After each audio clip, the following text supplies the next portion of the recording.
Logarithm for class 9, exercise 21, page 286, question number 586, VI, serial number 714. তাইলে 1 by log base x xyz plus 1 by log yz base yz xyz plus 1 by base zx xyz equal to 2 অর্থাৎ পুরোটা answer হবে 2। তাহলে আমরা LHS লিখলাম বাম পক্ষ, এই পুরো কোশ্চেনটা আমরা লিখলাম 1 by xy base xy xyz plus 1 by yz xyz plus 1 by zx xyz। এবার আমরা একটা জিনিস বলে দিই, আমরা আগে একটা জিনিস ছিল log base m,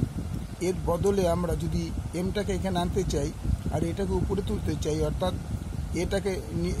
mটাকে নির্ধারণ করতে চাই আর এটাকে তোমার বাস্তব সংখ্যা করতে চাই, তাহলে এটা হবে 1 by base m a। তার মানে কি আমরা পুরো পোর্শনটাকে যদি 1 by করতে চাই তাহলে জেনারেলি নির্ধারণটা উপরে উঠে যাবে এবং যে বাস্তব সংখ্যা সেটা নির্ধারণের জায়গায় চলে আসবে। তাহলে 1 by log base m a হলো, এইখানে খেয়াল করে দেখো ইকুয়াল টু, এটা আমরা কি করব 1 by এইটুকুর বদলে আমরা কি করতে পারি 1 by 1 log x y z, এটা হয়ে গেল নিধান আর এটা হয়ে গেল x y, ঠিক আছে, প্লাস পরেরটাও তাই 1 by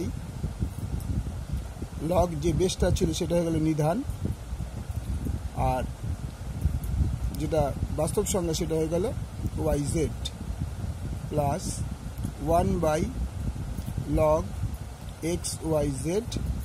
আর zx হয়ে গেল তোমার বাস্তব সংখ্যা। ও এটা 1 by 1, সবকটা 1 by 1 by 1, তাহলে এই 1টা কি হবে 1 ইন্টু, এটা উল্টে যাবে, log x y z নিধান হয়ে যাবে আর এটা হবে x y plus 1 into log x y z base বাস্তব সংখ্যা হলো y z plus 1 into log x y z z। তাহলে আমরা যদি এক দিয়ে যা গুণ করে তার মানে বেস থাকবে log x y z x y plus log x y z y z plus log x y z z x। তাহলে এটা গুণ অবস্থায় আছে, যোগ অবস্থা আছে, তাহলে আমরা এর বদলে লিখতে পারি, এগুলো তোমাদের সূত্র, log a plus log b plus log c মানে হচ্ছে log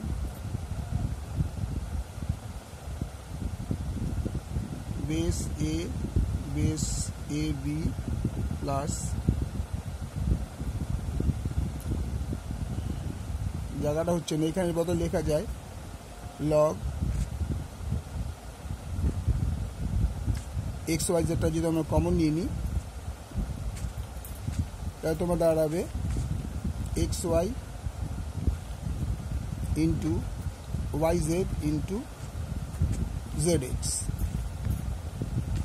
log x y z এটা হবে x স্কোয়ার